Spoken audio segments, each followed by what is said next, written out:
Good evening सभी को। जल्दी से आ जाइए, कमेंट करिए।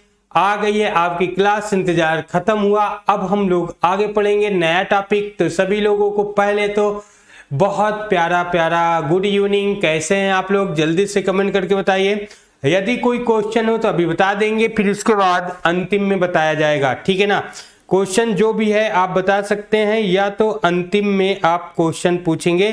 सभी लोग जल्दी से आ जाइए। आज का टॉपिक क्या है? आज का है हम लोगों को पढ़ने का प्रसव दुग्ध उत्पादन, ठीक है ना बेटा। सभी लोग क्लास को तेजी से शेयर कर दीजिए, ठीक है। जल्दी से सभी लोग आ जाइए, जल्दी से आ जाइए और हम लोग टॉपिक को स्टार्ट करते हैं, ठीक है। ठीक है बेटा, ठीक है। जल्दी जल्दी आ जाइए सभी लोग। आवाज आ रही सभी को? हाँ, सोनी सिंह, बिंदु सिंह, हाँ बेटा, ठीक है ठीक है, तुम्हारी बात सुन रहा हूँ, ठीक है। जल्दी से आइए बेटा, सभी लोग जल्दी से क्लास को शेयर कर देंगे। ओके, हाँ, ओके ओके ओके, ठीक है। तो आज हम लोग पढ़ने वाले क्या हैं? ओके, चलिए क्लास को स्टार्ट करते हैं। और स्क्रीनशॉट वाले जो बच्चे होंगे, स्क्रीनशॉट बाद में लेंगे या तो बता देंगे, एक एक टॉपिक के स्क्रीनशॉट ले सकते हैं, ठीक है। चलिए यहां पे देखिए, हम लोग चैप्टर कौन सा पढ़ रहे हैं? चैप्टर हम लोगों का है तीसरा, और तीसरे का आज है लास्ट, ठीक है। आपसे हम कहते हैं एनसीईआरटी का क्वेश्चन का, एनसीईआरटी का क्वेश्चन जो भी है, ठीक है ना, एनसीईआरटी का जो भी क्वेश्चन होगा, ठीक है, चैप्टर नंबर 3 का आप लोग बता दीजिएगा। या तो आप यदि ले करके बैठे हैं, ठीक है, गैस्ट्रिक, गैस्ट्रिक, ठीक है बेटा, हाँ जल्दी से, ठीक है। अभी हम इसी के आगे बताएंगे गैस्ट्रिक बेटा, इसी में है, टॉपिक है, ठीक है। चलिए, तो आज जो क्वेश्चन होगा आप लोग एनसीईआरटी उठा करके देख लीजिए, सारा का सारा क्वेश्चन आप लोग बताते चलिएगा और हम करवा देंगे, ठीक है ना। हाँ ठीक है, जल्दी से एक बात समझ लीजिए, एनसीईआरटी का जो भी क्वेश्चन होगा आप लोग पूछ लीजिएगा 1 बाय 1 करके, ठीक है। इसमें स्टार्ट कर देते हैं, आगे चल के पढ़ते हैं, ठीक है। यहां पे देखिए, अपरा यानी प्लेसेंटा क्या होता है। कल हम लोग बात कहां तक पढ़े थे? हम लोग अंतरोपण तक पढ़े थे और ग्लैस्टूला पढ़े थे। ग्लैस्टूला के जो 3 लेयर बनी थी, एक्टोडर्म, मेसोडर्म और इंडोडर्म, 3 लेयर पढ़ करके हम लोग आगे चले थे, ठीक है। आगे चल करके, ठीक है, मैं अभी लास्ट में एनसीईआरटी और तुम्हारा सारा क्वेश्चन होगा, ओके, ठीक है। आप लोग बस एनसीईआरटी की बुक लेकर के बैठ जाइए, जल्दी से इसको खत्म करके आपके क्वेश्चन पे आते हैं और पूरा क्वेश्चन हम बताते हैं A to Z। तो यहाँ पे देखिए, हम लोग चले थे 3 लेयर में। 3 लेयर कौन था? एक्टोडर्म, मेसोडर्म और इंडोडर्म। 3 में हमने बताया था, और तीनों में अलग अलग संरचना बन रहे थे, यानी भ्रूण में अलग अलग हाथ पैर नाक ओक जो भी बन रहा था, सारे के सारे अंग आपको बता दिया गया था कि मेसोडर्म में बनता है कि एक्टोडर्म के और इंडोडर्म में बनता है, ठीक है। अब यहाँ पे देखिए, कह रहा है कि अपरा यानी प्लेसेंटा क्या है? प्लेसेंटा क्या होता है? इस पे 7 नोट लिखने के लिए आता है, क्वेश्चन आता है, ठीक है। इसमें नोट लिखने के आता है कि अपरा क्या होता है। तो अपरा के बारे में हम लोग देखेंगे। कह रहा भ्रूण के अंतरोपण के बाद जब इम्प्लांटेशन कर जाता है एम्ब्रियो, अर्थात इंडोमेट्रियम वाल के अंदर जैसे ही पहुंच जाता है, तो इसमें कहता है ट्रोफोब्लास्ट। ट्रोफोब्लास्ट आपको बताया गया था कि ट्रोफोब्लास्ट जो होता है सबसे ऊपर वाला भाग होता है, ऐसे देखे थे हम लोग, ऐसे भ्रूणी परिवर्धन में, भ्रूणी संरचना में हम लोग देखे कि ऊपर का जो लेयर है उसे हम लोग क्या बोलते हैं? ट्रोफोब्लास्ट। ट्रोफोब्लास्ट के नाम से जानते हैं। और इसके अंदर होता है भ्रूण। बाद में ये जो है इनर, पहले होता है inner cell mass, inner cell mass होता है, और बाद में यही भ्रूण बनता है। और इसकी फिर बाद में लेयर होती है। ये लेयर कितनी होती है? वो गैस्ट्रुलेशन में होती है। यहाँ पे इंडोडर्म, इंडोडर्म, ठीक है, इंडोडर्म, मीसोडर्म और इक्टोडर्म, 3 लेयर होती है, ये आगे बनती है। तो अब यहां पे देखिए प्लेसेंटा कैसे बनता है। तो बताया भ्रूण के अंतरोपण के बाद जैसे एम्ब्रियो गर्भाशय के दीवार में चिपक जाता है तब हम उसको अंतरोपण कहते हैं, इम्प्लांटेशन कहते हैं। जैसे वो आगे बढ़ता है तो कहता है कि अंगुली जैसी संरचना बना लेती है। जैसे हमने कल बताया कि वो इम्प्लांटेशन करके फिंगर लाइक स्ट्रक्चर बना लेती है, अंगुली की तरह स्ट्रक्चर बना लेती है और बाद में वो क्या करती है, बना करके गर्भाशय की दीवार से संपर्क करती है। ठीक है ना, माता के गर्भाशय की दीवार से संपर्क कर लेती है, अर्थात उसमें जो भी पदार्थों का आदान प्रदान होता है उसी के द्वारा होता है। ठीक है, हम लोग कहते हैं संरचना बताती है जिसे जरायुज, अंकुरक या कोरनिक विलाई गर्भाशय ऊतक और मातृ रक्त से आच्छादित हो जाते हैं। मतलब जैसे ही उसके जो विलाई वाला भाग है ये जैसे उसमें धंसती है तो उसके ऊपर लेयरिंग आ जाती है, अर्थात उसको आच्छादित कर लेती है, जिसमें कहा गया कि मातृ रक्त से, माता के रक्त वाहिनियों से और उसके ऊतक से। ठीक है, अगर माता के रक्त वाहिनियों और ऊतक से नहीं आच्छादित होगा तो उसको भ्रूण को पोषण कहाँ मिल पाएगा, है ना, पोषण नहीं मिल सकता है। कह रहा जो मातृ शरीर और गर्भाशय ऊतक एक दूसरे के साथ क्या होता है, अंतरांगुलित हो जाते हैं, मतलब वो क्या हो जाते हैं, एक दूसरे से चिपक करके एक ही संरचना बना लेते हैं। ठीक है ना, आप सोचिए कि एक सेल से, देखिए माता का एहसान कभी जीवन में नहीं भूलना चाहिए, क्योंकि माँ होती है, कैसे होती है ये साइंस भी प्रूव कर रहा, क्योंकि माँ के एक जब हमारे शरीर में एक सेल था, फर्टिलाइजेशन हुआ ओवम से, तब एक सेल से माता उसको सींचती है। ठीक है, उसको खून पसीने से सींचती है, तब आप क्या होते, शिशु जो होता है वो 9.5 महीने में, 9 महीने में क्या होता है, एक शिशु बनता है। आप सोचिए माता क्या एक सेल हम लोगों के बॉडी बनाता है, तो माता का एहसान तो कभी जीवन में कोई ले ही नहीं सकता। हम लोगों के बॉडी के एक सेल माँ का ही दिया हुआ होता है, इसीलिए जननी हमेशा क्या होती है, हमेशा वो सर्वोपरि होती है। ठीक है ना, वो हमेशा सर्वोपरि होती है, इसीलिए माता को कभी भी दुखित नहीं करना चाहिए, क्योंकि माँ का पूरा बलिदान, माँ के पूरे बॉडी, जो हम लोगों का बॉडी है वो माँ का ही दिया हुआ है, क्योंकि हम लोगों की संरचना एक सेल से हुई है। ठीक है ना, तो यहां पर देखिए कह रहा कि अब माता के गर्भाशय से वो लिप्तिबद्ध हो जाता है, उसमें उंगली में जो संरचना होती है चिपक जाता है, उसके ऊपर लेयर आ जाती है। कह रहा जो मातृ शरीर की ओर भ्रूण के साथ संरचनात्मक और क्रियात्मक कार्य करते हैं, प्लेसेंटा कहते हैं। अब यही प्लेसेंटा उसमें चिपक करके माता के शरीर से क्या संरचनात्मक कार्य करते हैं, फंक्शनल। आप सोचिए वो एक संरचना बनाते हैं और क्रियात्मक कार्य करते हैं। अब ये कौन कौन से कार्य करेंगे प्लेसेंटा, आगे देखते हैं। तो हमने कहा कि ये पदार्थों का आदान प्रदान करते हैं, किसका भैया, पदार्थों का आदान प्रदान होता है। तो प्लेसेंटा इंपॉर्टेंट।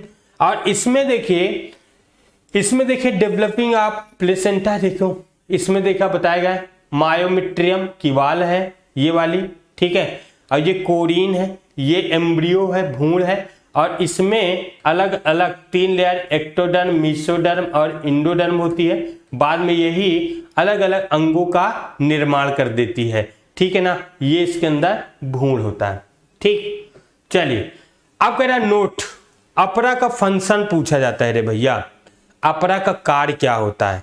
क्वेश्चन उठा करके देखो, क्वेश्चनवा उठा करके जब देखोगे, जब आप लोग देखेंगे तो उसमें बहुत सारा क्वेश्चन आप अपरा के बारे में दिखाई देगा। हाँ बिंदु सिंह, ठीक है बेटा। अंतरांगुलित क्या होता है सर, अभी जस्ट बताया बेटा। अंतरांगुलित जब प्लेसेंटा अंगुली नुमा संरचना बना लेता है और माता के रक्त वाहिनियां और माता के ऊतक अर्थात जो लेयर है एंडोमेट्रियम वाल उससे चिपक जाता है और एक ऊपरी एक संरचना बन जाती है। दोनों एक ही जैसा दिखाई देने लगता है, इतना समझ लो। उसके अंदर वो घुस करके उसी तरह संरचना बना लेती है, तो उसे ले हम लोग बोलते हैं अंतरांगुलित हो जाना, उसी का एक संरचना बन जाना। ठीक है, बिंदु सिंह बताओ बेटा, कोई कंफ्यूजन हो तो बताओ। ठीक, हाँ नीट की क्लास कल आएगी बेटा, ठीक है 11th की कल आपको टाइम टेबल देखिए, वीडियो खोल करके देखिए बेटा, पूरा 11th का टाइम टेबल दिया जा चुका है, कब कब पढ़ाएंगे, कौन कौन सर पढ़ाएंगे, कब कब होगा, सारा कुछ बता दिया गया है। हाँ सोनी सिंह सर, अपरा भ्रूण का काम से, ये क्या है बेटा, क्या क्वेश्चन है, फिर से लिखो, अपरा भ्रूण का काम से ये क्या है। ठीक है, हाँ नो प्रॉब्लम, ओके बिंदु सिंह। चलिए आगे बढ़े बेटा, जल्दी से आप लोग कमेंटवा कह के लिख दिया करो कि चलो सर आगे बढ़ो। हाँ पढ़ई पाठ अमित कुमार, हाँ तुम लेट तो हो भैया, तो लेट हो। चलिए जी, अच्छा काम क्या है, अच्छा भ्रूण और अपरा क्या लिखे थे तुम, ओहो कहाँ चला गया तुम्हारा कमेंट। सर अपरा भ्रूण का काम, अपरा जो होता है भ्रूण का, अपरा जो होता है वो भ्रूण का प्रोटेक्शन का काम करता है, भोजन का आदान प्रदान, ये लिखा है तुम्हारे सामने भी बता रहा हूँ। ठीक है, उसके पदार्थ जैसे ऑक्सीजन, कार्बन डाइऑक्साइड का आदान प्रदान, माता के शरीर से पोषक पदार्थों का आदान प्रदान का काम करता है। ठीक है, चलिए, और भ्रूण बाद में वो शिशु बन जाता है, भ्रूण क्या होता है, एक शिशु बन जाता है। ठीक है, नीट का टाइम 8 बजे से बेटा, 8 बजे से। हाँ चलिए आगे देखते हैं नोट। अब देखिए प्लेसेंटा यानी अपरा, ठीक है ना, अपरा यानी प्लेसेंटा भ्रूण को माता के शरीर से, यहां पे देखिए शॉर्टकट में लिखा अपरा भ्रूण को, तो अपरा किससे ऑक्सीजन लेगा, माता के शरीर से ऑक्सीजन तथा पोषण की आपूर्ति तथा CO2 उत्सर्जी पदार्थ। यहां पे नोट आप लोग थोड़ा ध्यान दीजिएगा, आप कह दीजिए कि अपरा किससे लेगा, माता के शरीर से O2 ऑक्सीजन लेगा, और अपरा के द्वारा भ्रूण को बच्चे के जो फेटल है गर्भ है उसको देगा। ठीक है, और बच्चा रिस्पायरेशन करेगा, सीधी बात से श्वसन करेगा, तो CO2 भी निकलेगा उससे, तो वो CO2 को अपरा ले करके फिर माता के शरीर में दे देता है, माता से बाहर निकल जाता है। ठीक है ना, दूसरी बात यहां पे फिर फोकस करने वाली, और जो फेटल यानी गर्भ है, जो बच्चा पल रहा है, उसके शरीर से जो उत्सर्जी पदार्थ निकलते हैं वो भी प्लेसेंटा के द्वारा माता के शरीर में चला जाता है। ठीक है, ये बात समझ में आ रही कि नहीं, समझ रहे ना। तो सोचिए बच्चा मां से ही सब कुछ लेता, पोषण भी, न्यूट्रिशन, ऑक्सीजन, तो सब कुछ तो मां दे रही है ना, और जो भी उत्सर्जी पदार्थ त्यागता है मां ही लेकर के उसको शरीर से बाहर करती है। तो क्यों नहीं जननी होगी भैया, क्यों नहीं सर्वोपरि होगी, आप बताइए क्यों नहीं होगी, एकदम होगी ना। हाँ बेटा चलिए फिर नोट नंबर दूसरा देखिए। ठीक है, ओके ठीक है बेटा, चित्र के द्वारा। अब नोट नंबर देखिए, अपरा और भ्रूण के बीच, कह रहा अपरा, जो अपरा है लेयर और भ्रूण के बीच एक जो होती है एम्बियोकल कॉर्ड यानी नाभि रज्जु द्वारा पदार्थों का अंदर आना और बाहर जाने का कार्य होता है। ठीक, अब देखिए जो कहता अपरा और बच्चे के बीच में, डायग्राम यहां पे मैं दिखा देता हूं छोटा सा। जैसे देखिए इसके अंदर ये है शिशु, ठीक, ये शिशु है, और इसके ऊपर ये जो है ये है अपरा, ठीक ना, ये है प्लेसेंटा। प्लेसेंटा से एक संरचना आती है यहां से यहां के बीच, ठीक है ना, यहां से यहां, ये शिशु का भोजन का आदान प्रदान का कार्य करती है। ठीक है ना, भोजन के आदान प्रदान का काम करती है। तो इसे हम लोग बोलते हैं नाभि रज्जु।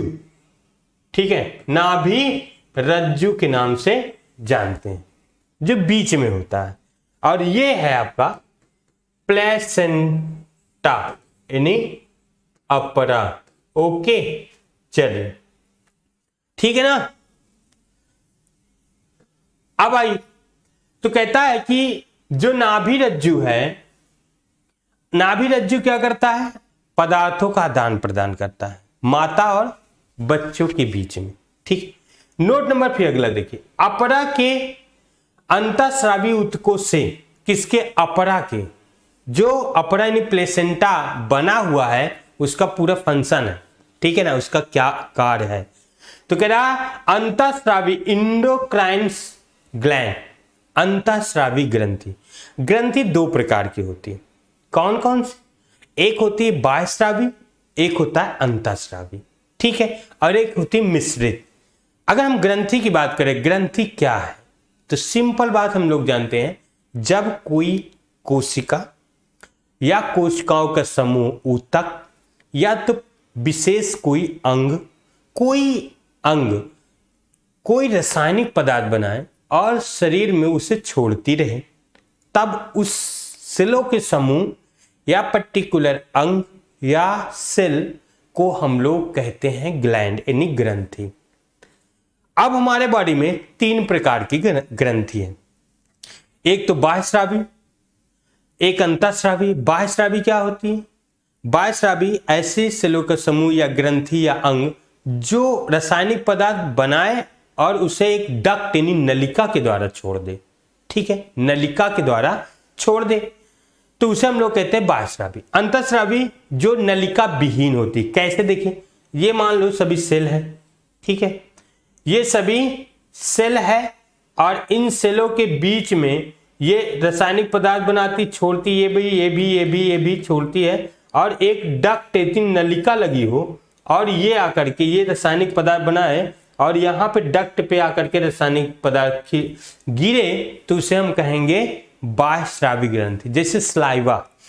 लार ग्रंथि की बात करो, लार ग्रंथि, तो लार कहाँ निकलता है? देखो, आगे करेंगे तो यहाँ निकलेगा, जबकि लार ग्रंथि यहाँ पर होती है। तो यहाँ से लेकर के यहाँ तक नलिका लगी होती है, यहाँ से लेकर यहाँ तक नलिका लगी होती है। तो लार यहाँ बनता है और ऐसे डक्ट से ऐसे आकर के हमारे मुख में खुलती है ना। ऐसे लार आएगा, आगे करेंगे तुरंत निकल आएगा, फिर ऐसे करेंगे तुरंत। यहाँ पे देखिए ध्यान से, ऐसे कपोलों में या यहाँ पे, तो वहां पे छोटे छोटे छिद्र होते हैं, बहुत छोटे छोटे छिद्र होते हैं, वहीं से स्लाइवा निकलता रहता है कंटिन्यू। ठीक है ना, ये बात आप सुन। तो इसे हम लोग कहते हैं बाह्यस्रावी। अंतःस्रावी सेलों का समूह होता है ऐसे, और ये सेलों का समूह क्या करता है? ये रासायनिक पदार्थ बनाता है और छोड़ देता है ऐसे। इसमें नलिका नहीं होती है। ठीक है, इसमें डक्ट अर्थात नलिका नहीं, नलिका विहीन होती है। तो इसे हम लोग कहते हैं अंतःस्रावी। ठीक है, ये है अंतःस्रावी और ये है बाह्यस्रावी।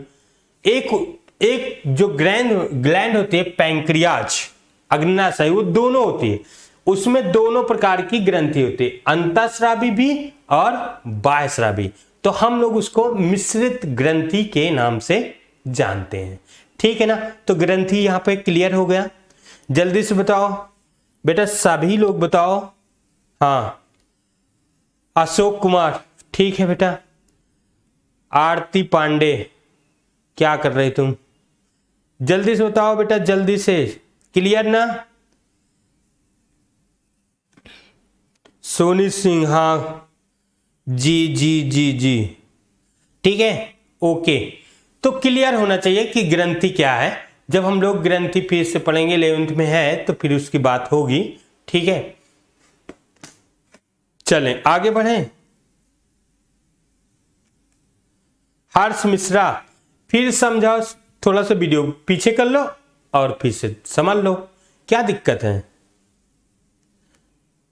है ना? इतना प्यार समझाएं। हाँ ठीक है भैया। अच्छा, बहुत दिनों बाद दर्शन नहीं हुए बेटा, हम तो रोज ही आते भैया। हाँ, दबंग विधायक अभिषेक भाई, चलो भैया, कहाँ के विधायक हो, थोड़ा बढ़िया है, चलिए आगे बढ़े।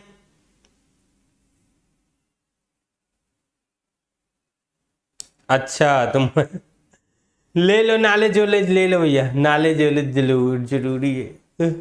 चलो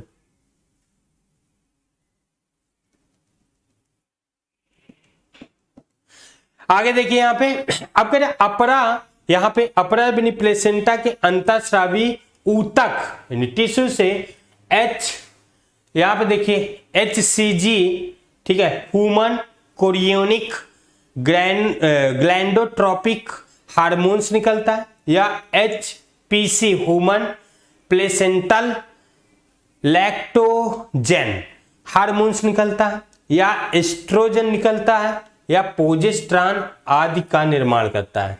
देखिए प्लेसेंटा से कौन कौन सा हार्मोन्स निकलता है आपके सामने है। ये प्लेसेंटा जो हार्मोन्स निकलता है इसके, ठीक है, ये अपना अपना फंक्शन करता है, अपना अपना कार्य करता है, ठीक है। तो HCG, HPC और एस्ट्रोजन, प्रोजेस्टेरॉन, ये 4 हार्मोन्स प्लेसेंटा यानी जो माता और शिशु के बीच में भागीदारी निभाती है, वो ये हार्मोन छोड़ती है, ठीक है। अब देखिए कह रहा HGC और HPL रिलैक्सिन हार्मोन्स, ठीक है, रिलैक्सिन हार्मोन के लेवल के केवल गर्भता की स्थिति में उत्पत्ति होती है, या मिस प्रिंट है। तो यहां पे आपको देखना HGC और HPL और रिलैक्सिन हार्मोन्स, ये तीनों हार्मोन्स जब माता के शरीर में बढ़ जाता है, ठीक है, ये क्या करती है, बढ़ जाता है, माता के शरीर में बढ़ा रहता है, तब बढ़ता है जब संभरता यानी प्रेगनेंसी की अवस्था में माता होती है, जब उसके कोख में बच्चा पलने लगता है, तो ये सारे हार्मोन सिक्रेट होने लगते हैं, ज्यादा निकलने लगते हैं।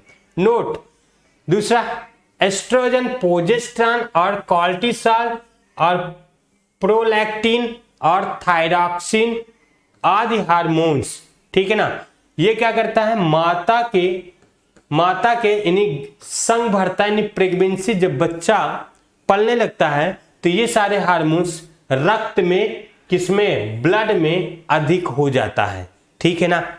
उस समय अगर ब्लड चेक करवाएंगे तो ये सारे हार्मोन्स माता के ब्लड में अधिक मात्रा में प्रेजेंस हो जाएंगे, ठीक है ना। इससे ये पता चलता है कि भैया गर्भ ठहरा हुआ है, अर्थात जैसे देखिए कभी कभी ऐसा भी होता है कि मेंस्ट्रुअल साइकिल MC नहीं होती है, तो MC नहीं होती तो इसका मतलब नहीं कि गर्भ ही रुक गया है, ठीक है ना।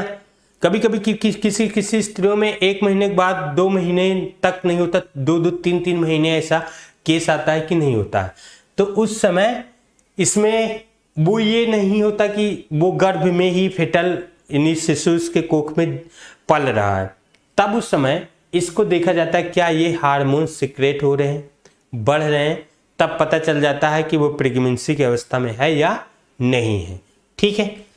आगे देखते हैं, मानव में 1 महीने, यहां पे ध्यान से सुनिएगा, अब यहां पे क्या हो रहा है, अब बच्चे का जन्म कब कब हो रहा है, देखिए ध्यान से सुनिएगा, बच्चे के जन्म में क्या क्या होता है, कौन कौन से अंग कितने कितने महीने में बनने लगता है, इतना ज्यादा उसमें स्टेम सेल होती है, स्टेम सेल हमेशा बढ़ती रहती, नई नई सेल बनाती रहती है और बच्चे का अंग बनाती रहती है, आप कभी सोचिए, ठीक है। अच्छा, मेंस्ट्रुअल साइकिल कब से कब तक होती है, स्त्रियों में बेटा 10 से 13 वर्ष में स्टार्ट हो जाता है, 50 साल तक ही होता है, उसके बाद बंद हो जाती है, ठीक है। अशोक कुमार, ठीक है, नॉलेज लेते रहो। अच्छा निशा तुम लेट हो जाए, ठीक है। हाँ नीट की कल से, हाँ कल से प्रतिदिन होगा बेटा, ठीक है, ओके। 10 से 50, हाँ समझ, चलिए देखिए अब चेंज हो रहा है, 10 से 50 अगर बात करें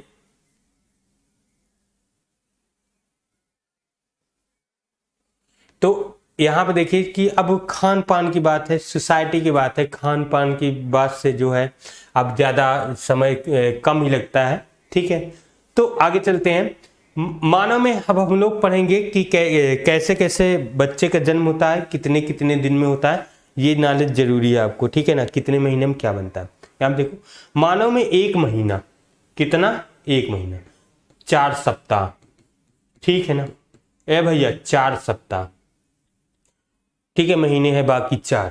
ठीक है, या 4 सप्ताह यानी एक महीने में सबसे पहले भ्रूण में यानी गर्भ में, बच्चे में, फेटल में, ठीक है, हृदय का निर्माण होता है। हार्ट या हृदय, दिल ना कहे भैया, दिल उल नहीं होता है, हृदय होते। दिल कौन वाला होता है जानते हो, जो दिल दीवाना होता है, जो बहुत प्यार वार करते ना, उसके पास दिल होता है। ठीक है, जो ओके दिल उल लग जाता है। ठीक है ना, दिल उल नहीं, दिल का काम होता है नहीं, हृदय का काम होता है पंपिंग करना। ठीक है, वो सीधा सीधा ब्लड का पंपिंग करता है, वो किसी से लगता उगता नहीं है। सोचो, एक एक सेकंड उसके लिए कीमती है, जैसे तुम लोगों को बर्बाद करते हो, लेकिन वो 0.8 सेकंड में सिस्टोल और डायस्टोल करता है, एक हार्ट बीट करता है। कभी सोचे हो बैठ करके? ठीक है ना, कभी सोचे हो? कभी नहीं सोचे हो ना। इस पे मैं छोटी सी वीडियो किसी दिन बनाऊंगा हार्ट पे, तो आपको बताऊंगा इसमें क्या क्या है। आप सोच भी नहीं सकते कितने कितने सेकंड में, बाप रे, सोचिए कितने सेकंड में दब जाता है, खुल जाता है। 0.8 सेकंड यानी एक सेकंड से भी कम समय में वो दबता, खुल जाता, पंप कर देता है। हम उस समय कितना अपना समय, वो पूरा जीवन चलता रहता है। कितनी बड़ी बात है हार्ट का। हृदय जब एक महीने फिटल होता है तभी, जब हम जन्म नहीं लेते हैं तब की बात करें, एक ही महीने में बन जाता है और आजीवन वो चलता रहता है। सोचिए, कभी थकता नहीं है। अब तुम लोगों से थोड़ा सा काम कर लो, थोड़ा सा पढ़ के, सर मैं तो थक गया हूं। ठीक है, ठीक है। इंग्लिश में क्या बता दें बेटा? इंग्लिश में क्या, इंग्लिश हिंदी दोनों तो बोल रहे हैं। ठीक है, ओके, चलिए। तो यहां पे देखिए, यहां पे बेटा देखिए, तो हार्ट जो होते हैं, हृदय, कितनी बड़ी बात है। हृदय एक महीने की ही बच्चे में, फेटल में बन जाता है वो हार्ट। अब देखिए, वो जैसे बनता है, मीसोडर्म की अवस्था भ्रूण की बनता है, और बन करके वो पंपिंग करने लगता है, अर्थात क्या करता है, ब्लड का निर्माण हो जाता है उसी समय। और फेटल में यानी शिशु में एक महीने के पूरे ब्लड की सप्लाई, ऑक्सीजन की सप्लाई, कार्बन डाइऑक्साइड का आदान प्रदान करने लगता है। अगर आप सोचिए, ये अंग नहीं बना होता तो क्या ऑक्सीजन वो ले पाता? क्योंकि सेल को चाहिए भैया ऑक्सीजन, है ना। रिस्पायरेशन करेंगे, श्वसन करेंगे, तभी तो ऊर्जा बनेगी, तभी तो आगे सेल डिवीजन होगा, आज नई नई सेल बनेगी, स्टेम सेल बनेगी, जो आगे अंगों का निर्माण करेगा। तो सोचनी तो बात है ये ना। अगर कोई आंख पूछे कि हाँ कौन सा अंग बनता है, सीधा हृदय बोल दे, बात खत्म हो जाएगी। ठीक है ना। और दिल उल ना बोले, दिल उल वाला वो गलत बात है, गलत बात है। ठीक है ना, दिल उल जे के लग जाते हो के बात है। ठीक है, आगे चलते हैं। हृदय बनता है जिसे स्टेथोस्कोप, अब स्टेथोस्कोप जानते हैं, इंग्लिश लिखा स्टेथोस्कोप, आला वाला जो होता है, कानून में लगा के चेक कर डॉक्टर ने। तो स्टेथोस्कोप द्वारा, ठीक है ना, इसको साफ साफ सुना जा सकता है, इसके आवाज यानी ध्वनि को सुना जा सकता है। हृदय में कितनी प्रकार की ध्वनि होती है, कितनी ध्वनियां होती हैं? अच्छा, तुम नेपाली कुमार, आप ठीक है भाई अच्छा, ठीक है, ओके ओके, कोई बात नहीं। ठीक है, अभिषेक बोलो बेटा जल्दी से, हृदय में कितनी ध्वनियां होती हैं? जल्दी से बताओ ना, कौन बताने वाला है? हृदय में कितनी ध्वनियां होती हैं? हाँ, चलिए, तो यहां पे देखिए आगे, फिजिक्स की क्लास क्यों नहीं है? अरे फिजिक्स की क्लास चल तो रही थी बेटा, ठीक है, चेक करिए जा करके, चल रही थी अभी।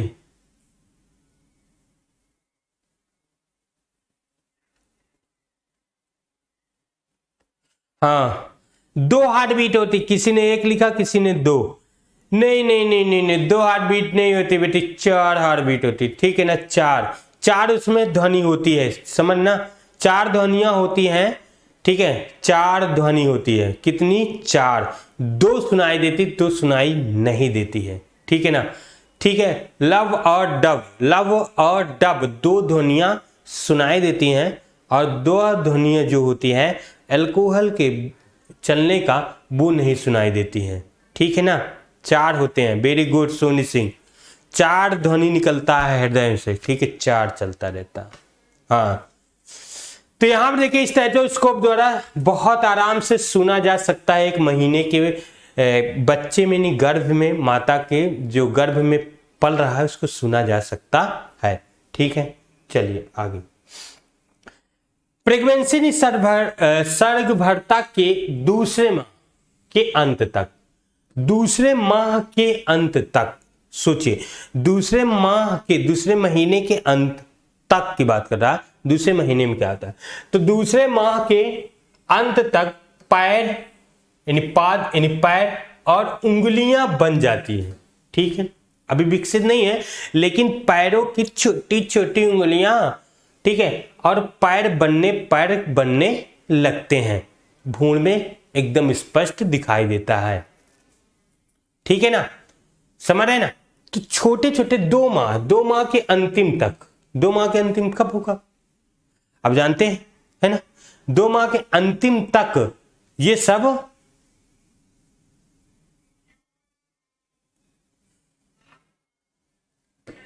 यहां पे देखिए।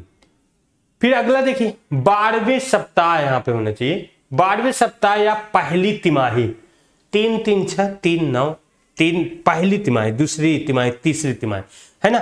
9 महीने का बच्चा होता है, ठीक है। तो यहां पे बता पहली तिमाही, 2 महीना खत्म हुआ, पैर और बन गए, अब पहली तिमाही आ गई, तीसरा महीना आ गया भ्रूण के।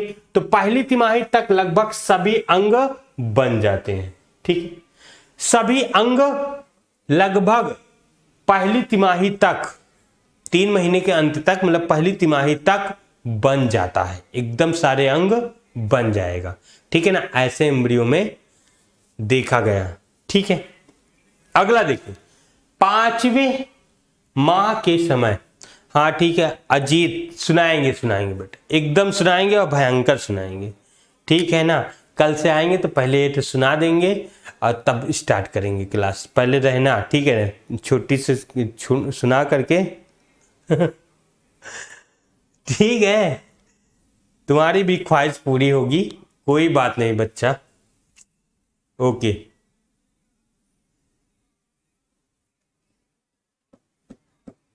हाँ चलिए यहां पे देखिए 5वें माह के समय पहले गर्भ की गतिशीलता, सिर पर बाल आते हैं। 5वें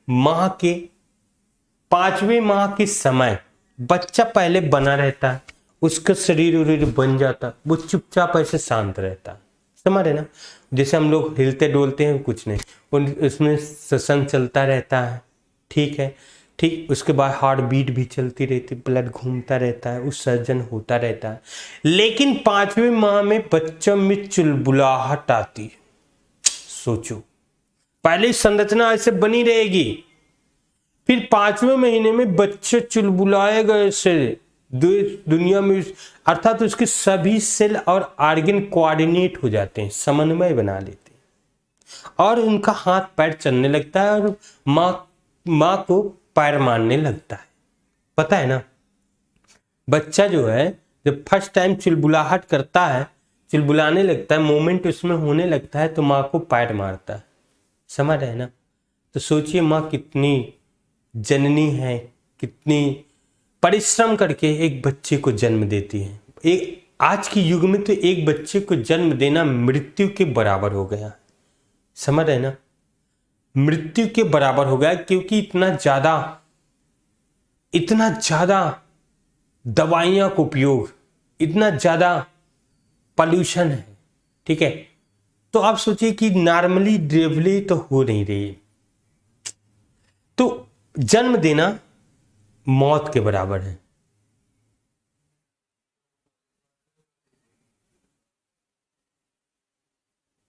सबसे पहले कौन सी बॉडी बनती है?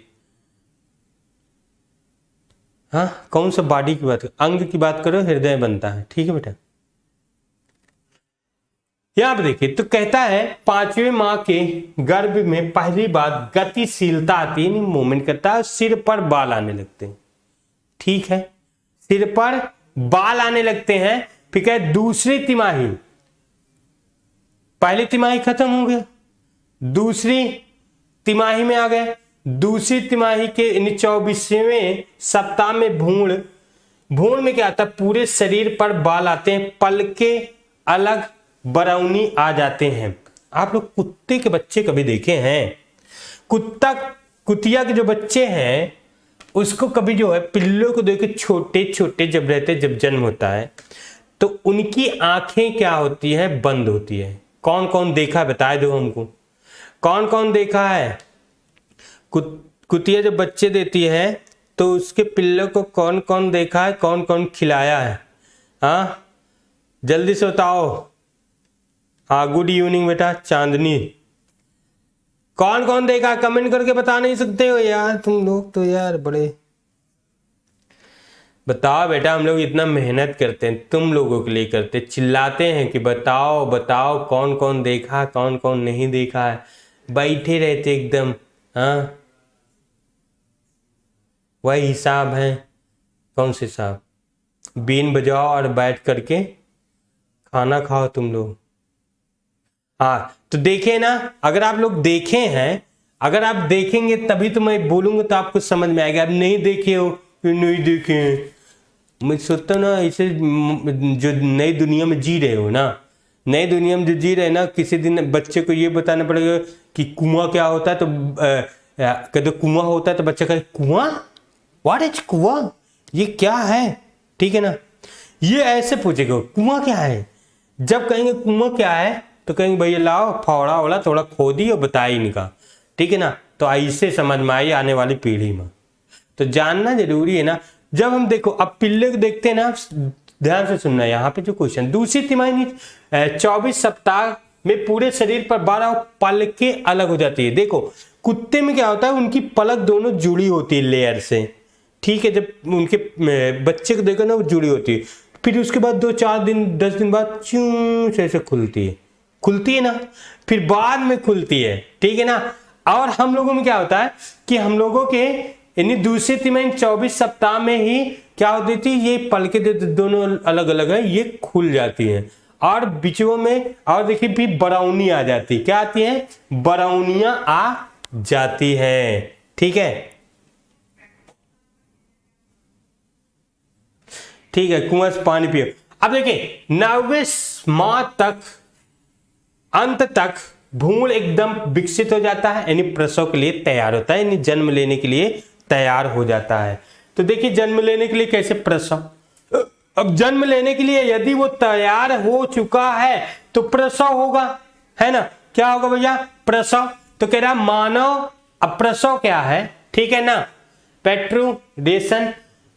मानव में सग्म भरता यानी जो फिटल है, जो गर्भ है, औसत अवधि 9.5 माह होती है एनसीईआरटी के हिसाब से। ठीक है, 9 से 9.5 माह होता है, 9 महीने के बच्चे और 9.5 महीने के। हाँ, अब बच्चे के जन्म होगा। ठीक है ना सोनी सिंह, तुम ना, मुझे लगता है तुम आईडी, कोई लड़का है मुझे लगता है ये आईडी गलत बनाया। ठीक है ना, चलिए आगे देखते हैं। जब आईडी सही नहीं बना सकते, फिर कहता है 9 से 9.5 माह, जिसमें गर्भावधि कहा जाता है। ठीक है, जेस्टेशन पीरियड, जेस्टेशन पीरियड मतलब जब बच्चा मां के गर्भ में आता है और उसके बाद जब प्रसव होता है उसके बीच के समय को कहा जाता है। हर एक स्तनधारी प्राणियों में अलग अलग होता है ना, जैसे हाथी में 3 साल। ठीक है ना, तो अलग अलग समय होता है ये गेस्टेशन पीरियड। मनुष्य की स्त्रियों में कितना होता है? 9 से 9.5 माह के बीच में। ओके, अब देखिए गर्भावस्था यानी प्रेगनेंसी या फेटल के अंत में पीयूष ग्रंथियां, जैसे गर्भ एकदम परिपक्व हो जाएगा, बच्चा जन्म लेगा, तो कहता है कि माता की जो पीयूष ग्रंथि है वो ऑक्सीटोसिन हार्मोन छोड़ती है। कौन सा हार्मोन्स? हार्मोन, ठीक है ना, हार्मोन छोड़ती है। यहां पे मैं लिख दिया, पिट्यूटरी ग्लैंड से हार्मोन और कार्पस लूटियम से रिलैक्सिन हार्मोन छूटता है। कौन सा?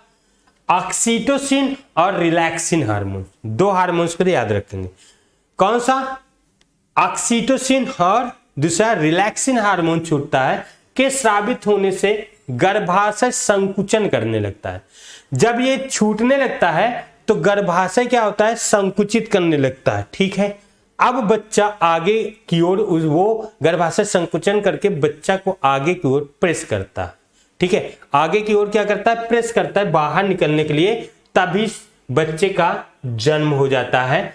और नोट देखिए, अब नोट देखिए, यहां पे देखिए शिशु आपको दिख रहा होगा, ठीक है। नोट देखिए, शिशु गर्भाशय से नाभि नाल द्वारा जुड़ा रहता है। जो बीच में वो देखो नाभि नाल है, ठीक है, ये नाभि नाल द्वारा जुड़ा होता है बेटा। तो कहता है शिशु की ओर नाभि नाल जो होता है, नाभि नाल को शिशु की ओर, अब ऐसे जुड़ा तो शिशु ऐसे निकला है, तो जो शिशु है यानी बच्चा है उसकी ओर नाभि को धागे से बांध देते हैं, ठीक है। क्या? किससे? धागे से, साफ धागे से ऐसे बांध देते हैं और उसको कट कर देते हैं ब्लेड से। जो निर्जलित ब्लेड यानी साफ सुथरा ब्लेड हो, उस ब्लेड से उसको कट कर देते हैं, ठीक है। अब देखिए, प्रसव के बाद एम्ब्रियन, कोरियन और अपरा गर्भाशय से पृथक होकर बाहर निकल जाता है।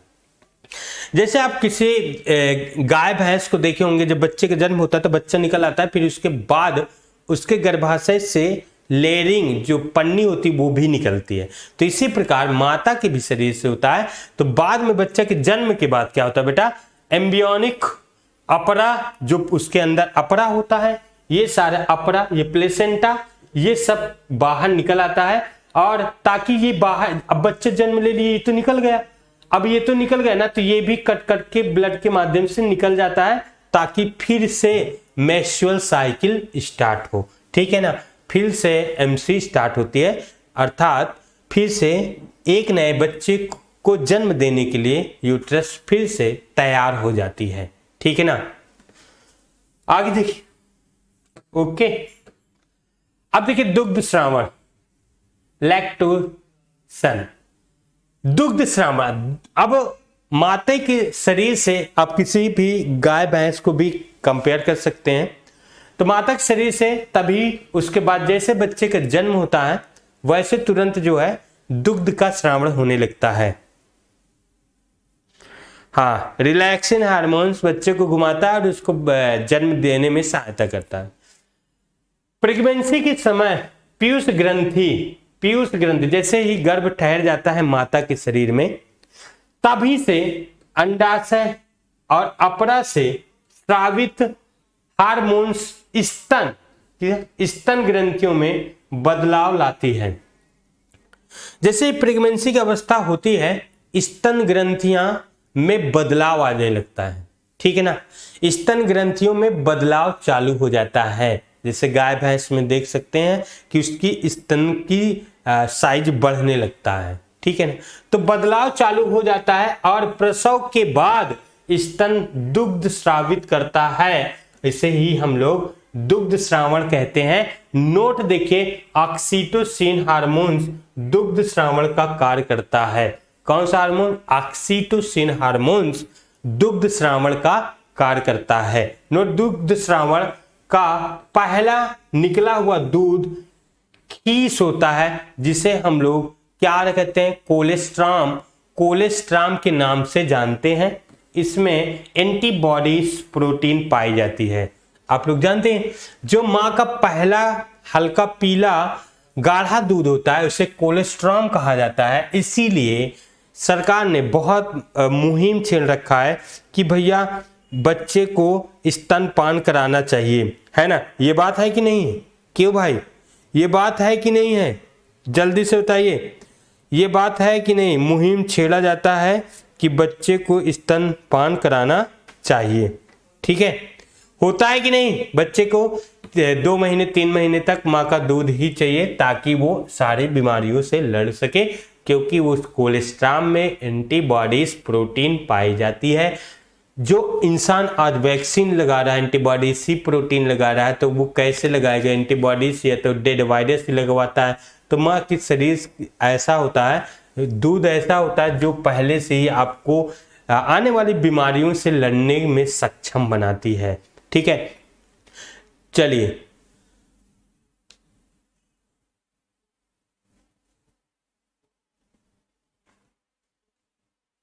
ओके, ठीक है ठीक है। चलिए, तो आज की क्लास इतना ही रहेगी बेटा, आज टाइम हो चुका है, अब हम लोग चलते हैं। सभी को बाय बाय, बहुत बहुत धन्यवाद आज की क्लास में। इसी के साथ हम लोग चलते हैं। जो भी क्वेश्चन होगा आप लोग एनसीईआरटी का पूरा कर लीजिएगा, और जो क्वेश्चन होगा फिर हम लोग आएंगे फिर बताएंगे, ठीक है ना? ओके, ठीक है। चलिए, सभी को बाय बाय, अपना ख्याल रखिए, पढ़ते रहे, इस तरह मुस्कुराते रहे। फिर कल मिलते हैं सुबह 8 बजे फिर। ओके, सभी को बाय।